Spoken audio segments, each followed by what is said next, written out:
Salut à tous, c'est Kazin, j'espère que vous allez bien et tu l'auras compris, je crois, en ayant vu le titre de la vidéo, on va parler de l'application TCG Pocket qui va sortir maintenant d'ici un mois. Voilà, un bon mois, tu vas pouvoir commencer à ouvrir tes deux boosters journaliers pour essayer de compléter cette série magnifique. Alors franchement, ils mettent le paquet. Qu'ils ont un projet long terme sur cette application, je l'espère, tant ils ont bossé sur les cartes et elles sont vraiment incroyables. Alors déjà, il y a de l'interactivité sur les cartes, on peut les voir comme ça en trois dimensions, on peut rentrer dans le décor, mais en même temps, ils te proposent des cartes d'un niveau assez élevé et on aimerait retrouver évidemment ces cartes-là dans nos séries physiques et là on s'accroche à EV8 en se disant ah c'est pas si mal, on a un Latios, on a un Latias, on a un petit Pikachu Terra cristallisé, mais regarde ce qui se passe dans l'application,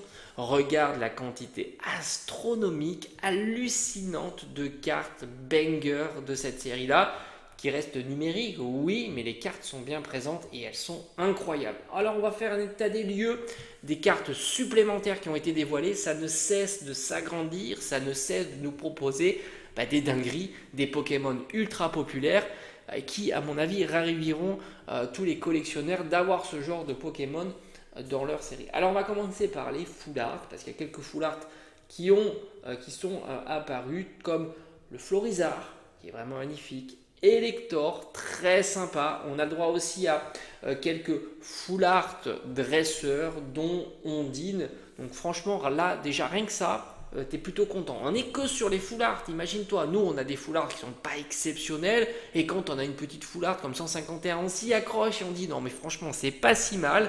Mais là, quand tu vois la qualité de ces full art, on est bien au-dessus des full art actuels. On continue. Alors, on a des formats un petit peu particuliers. Moi, j'appelle ça des AR. On a un espèce de bord comme ça, un peu type Rainbow. Bon, voilà, je prends des pincettes parce qu'on ne sait pas vraiment le niveau de rareté. Et puis, ça sera un niveau de rareté non connu, non comparable aux cartes que l'on a dans nos séries classiques. Magnifique. On a du Bulbizarre, on a du Salamèche. Regarde-moi le Léviator. Exceptionnel Léviator, magnifique, qui est en train d'expulser ce pauvre Magikarp qui est malmené. La carte est incroyable et si une carte comme ça pouvait faire son apparition sur une série classique, ça serait une folie, une dinguerie. Nosferalto en mode un petit peu comique, très sympa aussi. On a du Alakazam, du Nidoking. Enfin, franchement, la liste ne fait que s'agrandir. Et le plaisir de découvrir l'application aussi, évidemment, un Smogogo incroyable, du Porygon, du Dracolos. Rappelle-toi, on avait dit peut-être Dracolos sur EV8, mais non, en fait, c'est une ancienne carte qui a été dévoilée il y a 2 ans, etc. Mais là, tu as le Dracolos. Tu as le Dracolos et franchement, la carte est incroyable. Du Galopa, du Ramolos, du Scarabrut. Ça s'arrête jamais. Le gros doudou, même gros doudou est super stylé sur cette carte. Et puis tu as un effet un petit peu différent, on a du ectoplasma, là aussi magnifique, du Maconieur ultra énervé et très punchy. Non franchement, rien que d'avoir des cartes comme ça dans cette application, moi ça me donne envie d'ouvrir des boosters. Alors évidemment, je ne vais pas dépenser de l'argent sur ce genre d'application, mais ouvrir mes petits boosters quotidiens et espérer mettre la main sur ce genre de cartes, je dis évidemment oui, hein, ça c'est clair, ectoplasma, j'ai envie d'avoir cette carte, tout simplement dans ma collection. Ils nous ont même décliné les cartes full art classiques en carte gold. Et oui, allez, on y va. Le Dracofeu, il est en version full art et en version full art type gold. Là aussi, c'est juste incroyable. Mais c'est pas tout.